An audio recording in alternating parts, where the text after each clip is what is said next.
할렐루야. 오늘 저는 스가랴서 5장 1절에서 4절 말씀을 가지고 구원의 은총을 기억하라 라는 제목으로 같이 은혜 나누기를 원합니다. 지금 계속해서 스가랴에게 보여주신 하나님의 환상에 대해서 우리가 나누고 있습니다.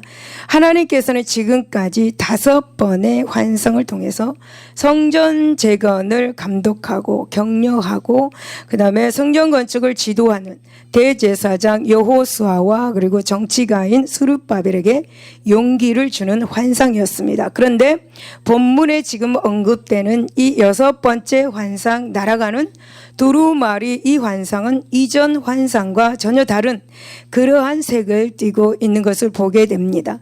곧 첫 번째부터 5번째 환상은 성전 재건이 이루어지지 않는 상태에서 성전 재건 할 수 있도록 용기를 주는 환상이었고, 그런데 본문의 환상은 성전이 재건되고 하나님과 이스라엘 백성들의 관계가 회복된 후에 이를 다루고 있습니다.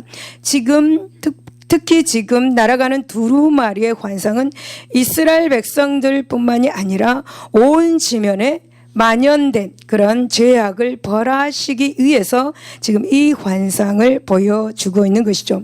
여러분, 당시 사실 이스라엘 백성들은 포함한 모든 온 세상은 굉장히 혼란한 그런 가운데 있었습니다.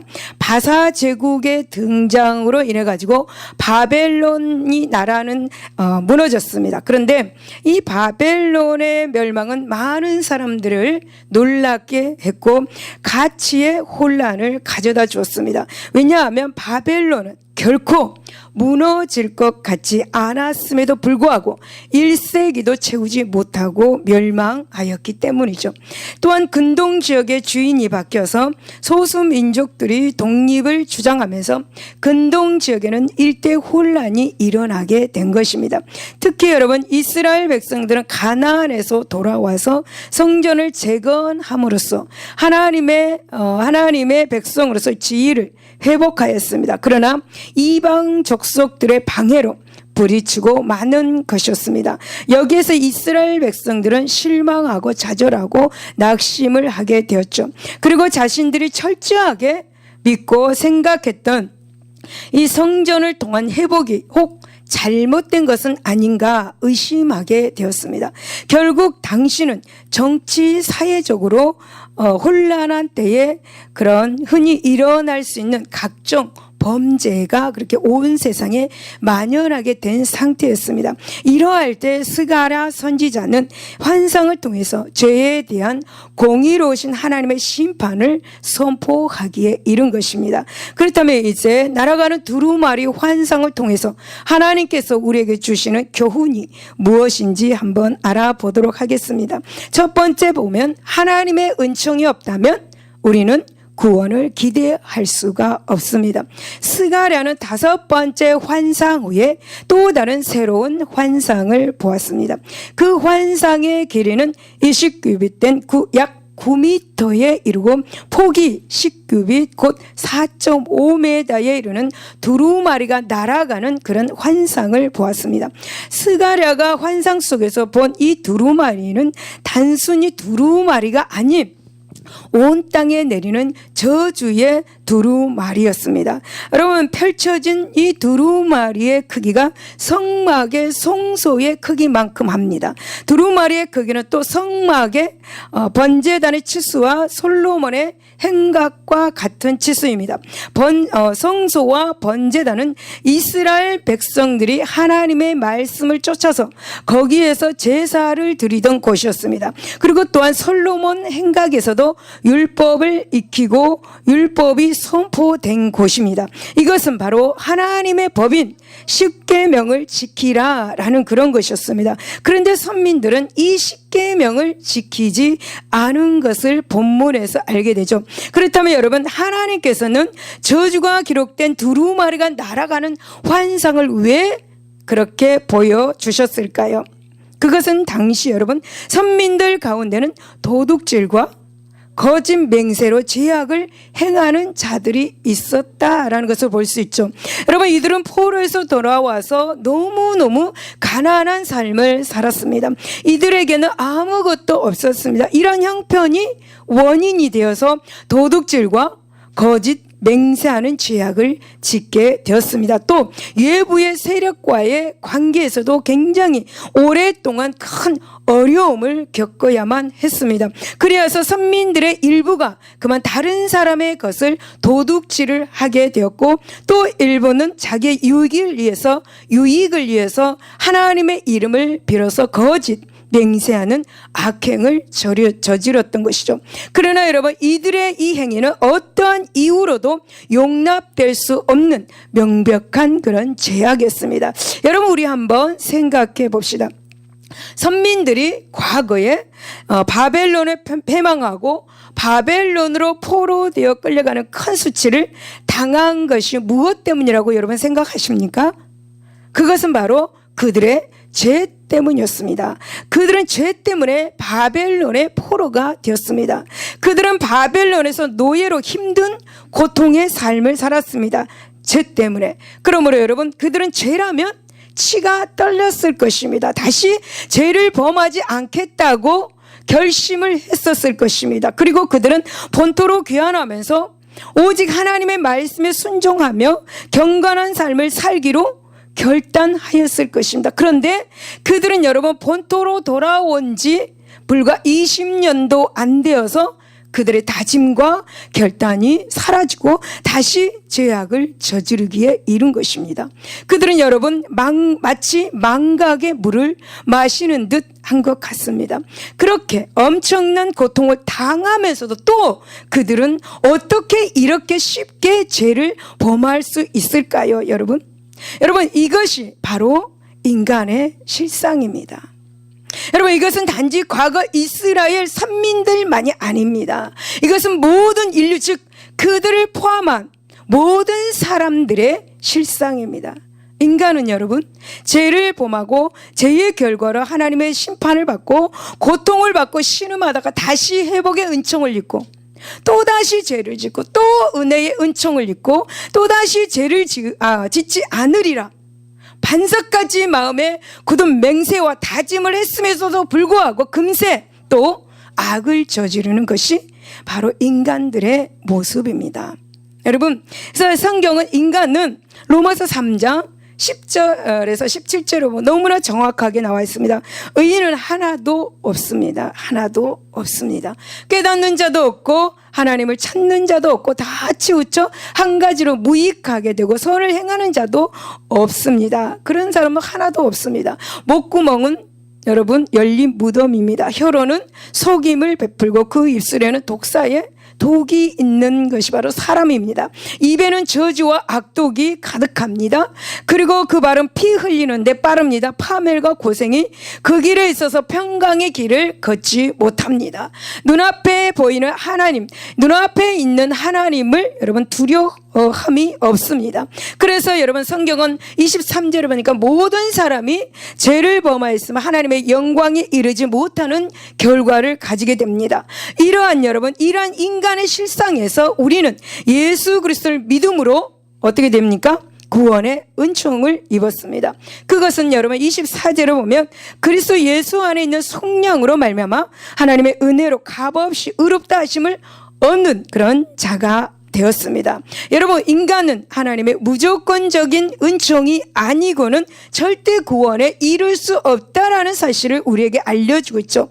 그렇습니다. 여러분, 죄악을 행하기에 빠른 인간은 결코 스스로 구원에 이룰 수가 없습니다. 그것은 여러분 오직 하나님의 은총으로만 우리가 구원에 이룰 수가 있는 것입니다. 사랑하는 여러분, 우리는 죄와 허물로 죽을 수밖에 없었던 사람이었습니다. 그러나 죽을 수밖에 없는 우리를 예수 그리스도께서 살리셨고 또 우리는 은혜로 구원을 받은 것입니다. 그러므로 로마서 3장 27절에 보면 그런즉 자랑할 때가 어디뇨? 있을 수가 없느니라. 무슨 법으로냐? 행위로냐? 아니라 오직 믿음의 법으로 우리는 구원을 얻은 것이다 라고 이렇게 말씀합니다. 여러분, 우리는 그리스도 안에서 예수님의 그 십자가의 그런 은혜의 풍성함을 따라서 예수님의 피의 은총으로 속량 곧 제사함을 얻은 사람인 것을 믿을 수 있기를 예수 이름으로 축원합니다. 사랑하는 여러분, 그러나 우리는 정말 여전히 죄성을 가진 사람이죠. 죄성을 가진 존재입니다. 그래서 매일매일 매 순간 매 분초마다 죄의 유혹에 노출되어 있습니다. 그래서 유혹을 받은 즉시 걸려 넘어져서 범죄를 저지르며 실족할 수밖에 없습니다. 그러나 하나님은 우리를 사랑하사 우리의 행위가 아닌 당신의 작정과 당신의 선택에 의한 그런 무조건적인 은총으로 우리를 구원하셨습니다. 할렐루야. 그러기에 여러분, 우리의 구원은 흔들리지 않으며 또한 절대적인 것을 믿을 수 있기를 바랍니다. 여러분, 실로 은혜로 말미암아 우리는 구원을 얻었고 은혜를 인하여서 구원을 끝까지 지켜나갈 수가 있습니다. 여러분은 이를 다시 한번 기억하고 마음에 새겨서 오직 은총으로 우리를 구원하시는 하나님의 은혜에 감사하면서 또 언제 어디서든지 그 은혜 안에 거하시기를 예수 이름으로 축원을 드립니다. 할렐루야. 두 번째, 죄는 저주를 자기 삶의 자리에 불러들이는 행위인 것을 볼 수가 있죠. 여러분, 4절을 보면 하나님은 내가 이것을 보냈나니 도둑의 집에도 들어가며 내 이름을 가리켜 망령되이 맹세하는 자의 집에도 들어가서 그의 집에 머무르며 그 집을 나무와 돌과 아울러 사르리라 라고 이렇게 말씀합니다. 여러분, 하나님께서 말씀하신 이것은 무엇입니까? 여러분, 이것은 바로 하나님께서 내리신 저주를 말하고 있습니다. 여러분, 하나님께서는 왜 선민들에게 이렇게 저주를 내리셨습니까? 그것은 여러분, 도둑질과 당신의 이름으로 거짓 맹세하는 제약이 있기 때문에 하나님께서 이들에게 이렇게 저주를 내리셨다고 말씀하고 있는 것입니다. 그래서 하나님이 이 저주가 악을 행하는 집으로 들어가서 머무르고 그 집을 살라서 파멸에 이르게 할 것이라고 지금 이렇게 말하고 있죠. 여러분, 우리는 이 본문에서 하나님께서 내리신 이 저주가 불에 비유되고 있음을 우리는 주목해야 합니다. 여러분, 불이 나면 어떻습니까? 여러분, 화재 현장을 직접 목격하거나 이 경험한 사람들이 하나같이 하는 말 뭔지 아십니까?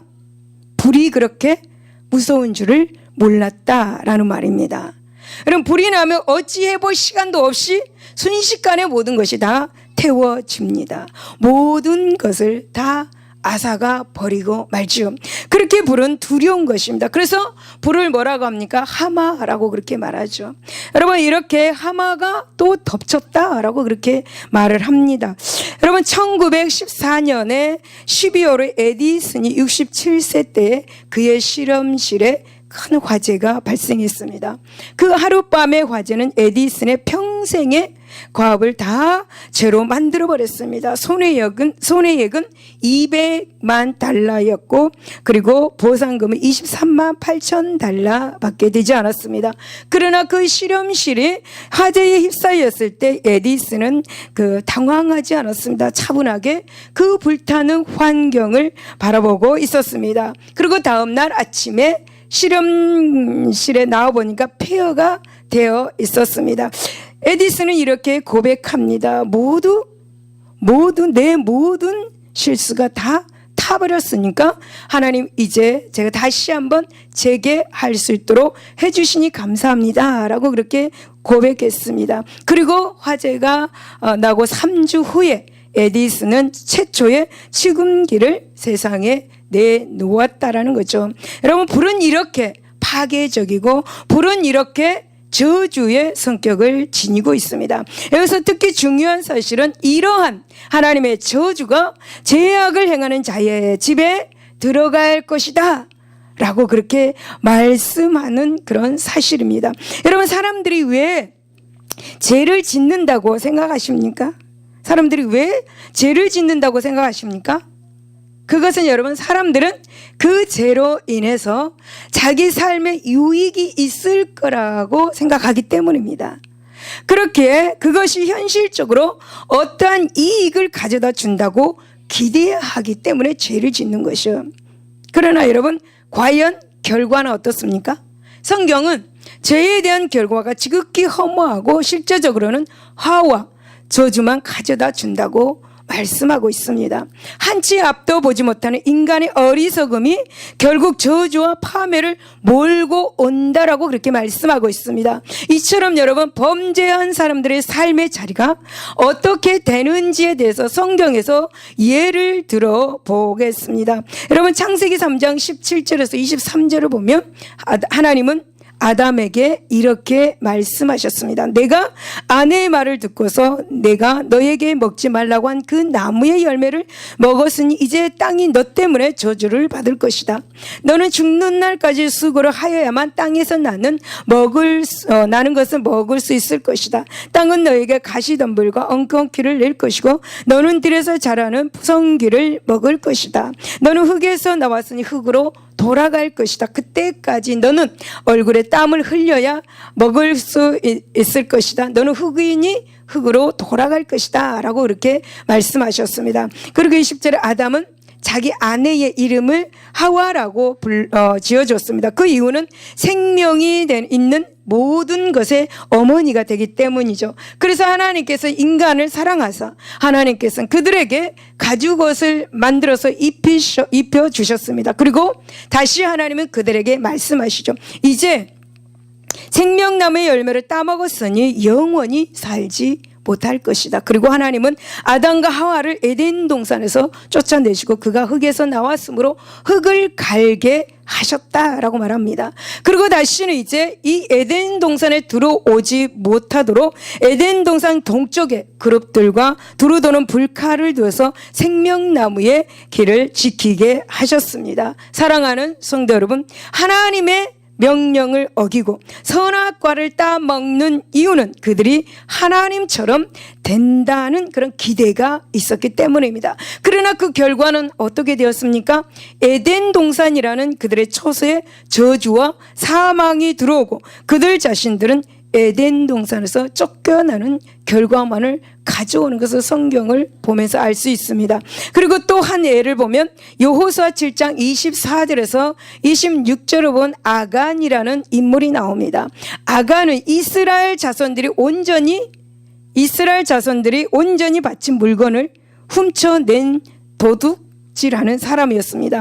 그래서 하나님께서는 진노하셨죠. 그래서 24절에 보면 여호수아는 이스라엘의 모든 사람과 더불어서 세라의 아들 아간을 잡고 은과 그리고 외투와 금덩어리와 아들들과 딸들과 모든 가축과 그의 장막과 그에 속한 모든 것을 이끌고 아골 골짜기로 가서 여호수아가 그에게 말합니다. 네가 어찌하여 우리를 이렇게 괴롭게 하였느냐? 여호와께서 오늘 너를 괴롭게 하시리라 라고 그렇게 말하니까 온 이스라엘 백성들이 아간과 그의 가족과 가축과 그리고 재산까지 다 돌로 치고 불사르고 그 위에 돌 무더기를 크게 쌓았습니다. 그곳 이름을 지금까지도 아골 골짜기라고 그렇게 부르고 있습니다. 사랑하는 여러분, 아간이 여리고성 전쟁에서 하나님께만 바쳐진 이 의복과 은금을 훔친 것은 그것으로 부하고 형통한 삶을 살 것이라는 기대를 가졌습니다. 그러나 어떻게 됩니까? 부하고 형통한 삶은커녕 전혀 다른 결과가 나타나고 있습니다. 즉 자신과 가족들 그 모든 소유 모두를 돌무더기 속에 매장이라는 결과만을 가져오는 것을 볼 수가 있죠. 그리고 또 한 해를 보면 사무엘하 12장 9절에서 11절을 보면 다윗이란 인물이 나오죠. 이 다윗은 악을 행하였습니다. 어떤 악을 행하였냐면 햇사람 우리아를 암몬 자손의 칼로 죽이고 그의 아내를 빼앗았습니다. 그리고 아내로 삼았습니다. 그래서 하나님은 이제 네가 나를 업신여겨 햇사람 우리아의 아내를 빼앗아 내 아내로 삼았은지 칼이 내 집에서 영원토록 떠나지 않냐고 너와 내 집에 재앙을 일으키고 내가 내 눈 앞에서 내 아내를 빼앗아 네 이웃들에게 주리니 그 사람들이 네 아내들과 더불어서 백주에 동침하리라 그렇게 저주를 내렸습니다. 여러분 다윗이 밧세바와 그렇게 간음을 저지르는 것은 육적 쾌락을 누릴 수 있을 것이라는 기대 때문이었습니다. 그러나 결과는 칼이 그 집에서 떠나지 않게 하고 다윗의 아내들이 대낮에 타인들과 더불어서 동침하는 비참하며 수치스러운 그런 결과만을 남게 되는 것을 보게 되죠. 그렇습니다. 여러분, 죄를 범하는 것은 바로 겉으로 볼 때 미혹받은 자들의 눈에는 이익을 주는 것 같지만 자신의 욕구를 충족시키는 것으로 보일지 모르나 실제로는 어떻습니까? 굉장히 크나큰 악과 저주를 그의 삶의 자리에 불러들이는 것, 그런 결과를 초래할 뿐인 것을 보여주고 있습니다. 여러분, 이사야 3장 11절에 악인에게나 화가 있으리니 이는 그의 손으로 행한 대로 그가 보응을 받을 것이니라 라고 그렇게 말씀합니다. 따라서 여러분, 우리가 평안을 누리기를 원하고 자기의 삶이 형통하기를 원한다면 죄악을 금하고 멀리 해야 될 줄로 믿습니다. 진정 여러분, 자신과 자기 집을 바르게 세우기를 원한다면, 또 형통한 삶을 살기를 원한다면 죄를 멀리하고 구원의 은총을 생각하고 하나님의 말씀에 순종하는 삶을 살 수 있기를 예수 이름으로 축원을 드립니다. 할렐루야. 세 번째, 혹 하나님의 이름을 함부로 부르거나 사욕을 위한 도구로 사용하지는 않습니까? 라는 것입니다. 여러분, 4절을 다시 보겠습니다. 내 이름을 가리켜 망령되이 맹세하는 자의 집에도 들어가서 그의 집에 머무르며 그 집을 나무와 돌과 아울러서 사르리라 라고 말씀합니다. 여러분, 이 말씀은 하나님은 당신의 이름으로 망령되이 맹세하는 집에 들어가서 저주가 머물게 하겠다라고 그렇게 말씀하고 있습니다. 출애굽기 20장 7절에 보면 너는 내 하나님 여호와의 이름을 망령되게 부르지 말라. 여호와는 그의 이름을 망령되게 부르는 자를 죄 없다 하지 않냐리라. 하나님의 이름을 망령되이 부르는 것은 바로 그게 죄라는 것입니다. 죄. 여러분, 이것은 10계명 중 3계명과 관련된 말씀입니다. 그렇다면 여러분, 하나님의 이름을 망령되게 부른다는 것이 무엇인지 먼저 우리가 한번 생각해 봅시다. 먼저는 하나님의 이름을 함부로 부른다라는 것입니다. 하나님의 이름은 하나님 자신과 동일한 것을 성경은 말하고 있습니다. 그래서 성경은 하나님의 이름을 함부로 부르는 것은 곧 하나님을 멸시하는 행위로 정죄하고 있습니다. 그러한 이유로 선민들은 여호와란 이 하나님의 이름을 아예 입에 올리려고 조차도 하지 않았습니다. 그래서 선민들은 성경을 읽다가도 이 여호와란 이름이 나오면 그것을 아도나이라고 그렇게 불렀습니다. 이 아도나이라는 것은 주님, 나의 주란 그런 뜻입니다. 그래서 하나님을 가리키는 영광스럽고 존귀한 그런 칭호이죠. 그래서 유대인들은 하나님의 거룩한 이름을 함부로 불러서는 안 된다는 이 계명을 문자적으로 고수했고, 또 하나님의 이름을 부르는 대신에 바벨론 포로기 이후부터는 주라는 뜻의 아도나이라고 이렇게 불렀습니다. 여호와라고 부르지 않고 아도나이라고, 나의 주, 나의 주님이라고 그렇게 불렀다라는 거죠. 여러분, 이러한 이유로 오랜 시간이 흘러서 여호와에 해당하는 단어의 정확한 그런 발음을 잃어버릴 정도였다고 합니다. 여러분, 우리는 이 하나님의 이름을 함부로 부르지 않으려고 하였던 이 선민들의 태도만큼은 우리가 높이 본받아야 될 줄로 믿습니다. 그리고 또 두 번째는 하나님의 이름을 망령되이 일컫는다는 말은 자기의 이기적인 목적을 위해서 하나님의 이름을 도구로 사용한다라는 것입니다. 여러분, 이 범절에서 망령되이 맹세한다라는 것은 곧 거짓으로 맹세하는 것을 말합니다. 즉, 자기의 이기적인 목적을 이루기 위하여서 하나님의 이름으로 거짓 맹세한다라는 거죠. 그래서 이것을 보면은, 예를 보면은 열왕기상 21절에 보면 아합 왕과 이세벨이라는 인물이 나옵니다. 그래서 아합 왕은 나봇의 포도원을 갖기를 원했습니다. 그런데 나봇은 이 포도원을 왕에게 팔지 않았습니다. 그래서 왕은 고민이 되었고, 왕은 그래서 식사도 하지 않고 근심하여서 침상에 누워서 끙끙 앓고 있었습니다. 그럴 때 이제 이세벨이라는 왕의 부인이 와서, 왕이여, 왜 식사도 하지 않습니까? 왜 이렇게 끙끙 앓고 침상에 누워 있습니까? 라고 그렇게 질문을 합니다. 그래서 왕은 말합니다. 내가 나봇의 포도원을 가지고 싶은데 나봇이 팔지 않는다고 하니 근심이 됩니다. 밥맛이 다 떨어집니다. 라고 말합니다. 그러니까 이세벨이라는 부인님, 왕이여 근심하지 마시고 식사를 하세요. 내가 그 포도원을 가져다 주겠습니다. 라고 그렇게 말합니다. 그리고 이제 이세벨은 음모를 꾸미죠. 어떤 음모를 꾸미냐면 편지를 씁니다. 왕의 이름으로 성읍에 나봇과 함께 사는 장로와 귀족들에게 그 편지를 보냅니다. 그 편지의 내용은 이렇습니다. 금식을 선포하고 나봇을 백성 가운데 높이 앉힌 후에 불량자 두 사람을 그의 앞에 마주 앉히고 네가 하나님과 왕을 저주하였다 하게 하고 곧 그를 끌고 나가서 돌로 쳐 죽이라는 그런 내용이었습니다. 그래서 편지를 받은 장로와 귀족들은 금식을 선포하고 나봇을 백성 한가운데 높이 앉혀서 때에 불량자 두 사람이 들어와서 그의 앞에 앉고 백성 앞에서 나봇에게 대하여 증언을 하여서 이르기를 나봇이 하나님과 왕을 저주했다 하며 무리가 그를 성읍 밖으로 끌고 나가서 돌로 쳐 죽였습니다. 결국 이세벨은 하나님의 이름을 빙자하여서 왕 아합왕에게 포도원을 주게 되었습니다. 근데 여러분, 이런 모습을 하나님께서 보고 계셨습니다. 선지자 엘리야를 통하여서 하나님의 이름을 망령되이 일컫는 자들에게 재앙을 내리는 모습을 보게 되죠. 그 재앙이 뭐냐 하면 개들이 나봇의 피를 핥은 곳에서 개들이 네 피 곧 내 몸의 피도 핥으리라 라는 저주를 내립니다. 그리고 또 여러분 21절에 여호와의 말씀이 내가 재앙을 내게 내려 너를 쓸어버리되 내게 속한 남자는 이스라엘 가운데 매인자나 노인자를 다 멸할 것이다. 또 내 집이 느바세 아들 여로보암의 집처럼 되게 하고 아히야의 아들 바하사의 집처럼 되게 하리니 23절에 이세벨에게도 개들이 이스라엘 성읍 곁에서 이세벨을 먹을 거다라고 그렇게 저주를 내립니다. 여러분, 하나님은 왜 이런 재앙을 아합과 이세벨에게 내렸었습니까?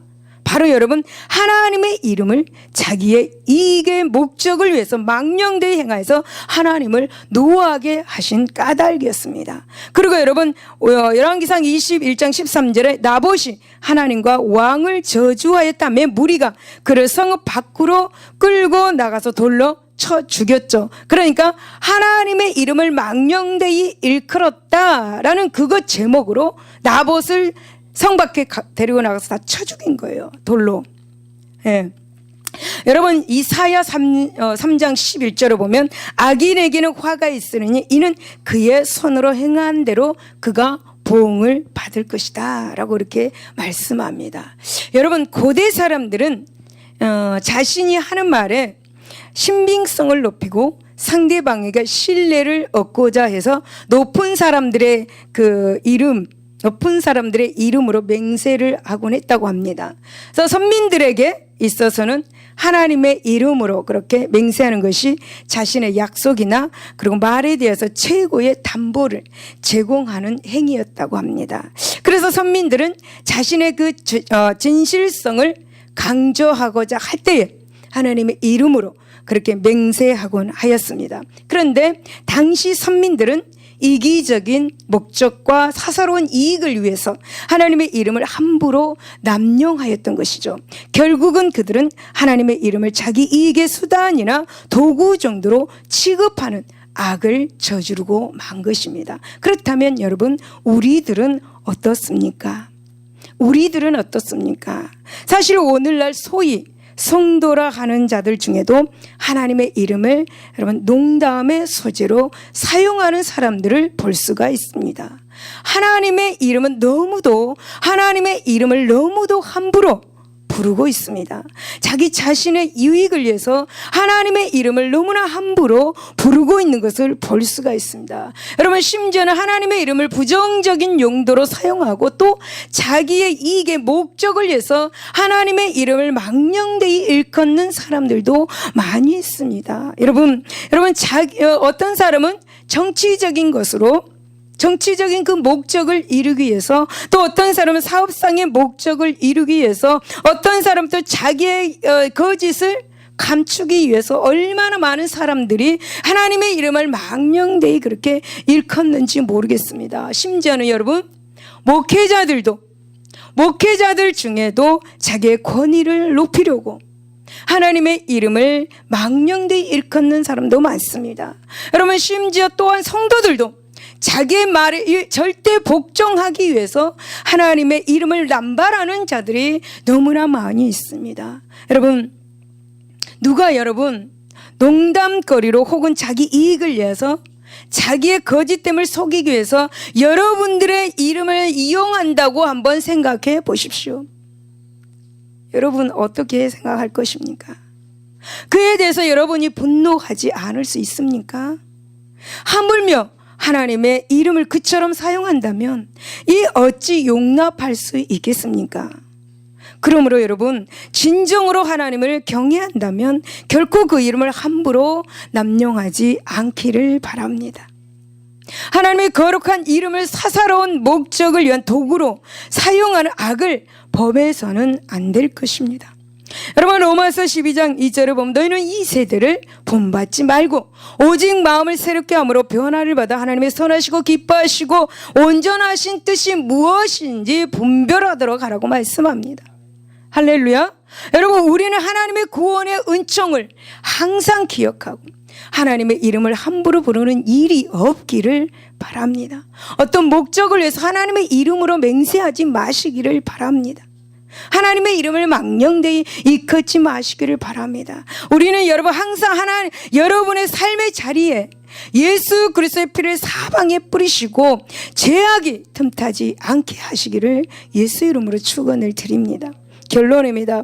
여러분, 우리는 이미 예수 그리스도의 십자가에서 구속 사역으로 말미암아 죄에서 해방된 우리 성도들입니다. 그래서 여러분, 우리는 더 이상 죄악에 머물러 있어서는 안 되는 것이죠. 왜냐하면 하나님 앞에서 죄를 짓는 것은 여러분 그 시기가 언제든 그 장소가 어디든지 결국 드러나서 하나님 말씀으로 측량될 것이기 때문입니다. 여러분, 더구나 우리는 그리스도 예수님께서 십자가에서 모든 고통을 당하시고 피 흘려 사신 예수 그리스도의 것입니다. 여러분, 우리가 죄의 종로를 할 때를 한번 생각해 보시기를 바랍니다. 그 비참한 삶, 그 비참한 가운데서 우리를 구원하신 하나님 앞에서 다시 하나님을 대적하는 죄를 지을 수가 있겠습니까? 여러분, 죄는 저주를 자기 삶의 자리에 불러들이는 어리석은 행위인 것을 기억하고, 혹 하나님의 이름을 함부로 불러서 나 자신의 사역을 위한 그런 도구로 사용하고 있는지 자신을 한번 돌아볼 수 있기를 바랍니다. 여러분, 우리는 한 번 죄에서 떠난 자라서 더 이상 죄 가운데 머물러서는 안 될 것입니다. 여러분, 진정 우리가 하나님과의 관계를 회복하는데 우리가 스스로 드린 대가는 없습니다. 오직 하나님의 은총일 뿐입니다. 그것도 하나님의 독생자 예수 그리스도를 십자가에 내어주기까지 우리를 사랑하신 하나님의 은총 때문입니다. 참으로 우리는 하나님의 은총이 없었다면 우리는 결코 구원을 기대할 수 없었을 것입니다. 그러므로 사랑하는 성도 여러분, 하나님의 은총이 있기에 우리는 구원받고 영원히 살 수 있는 자격이 된 것을 믿을 수 있기를 예수 이름으로 축원을 드립니다. 기도하겠습니다.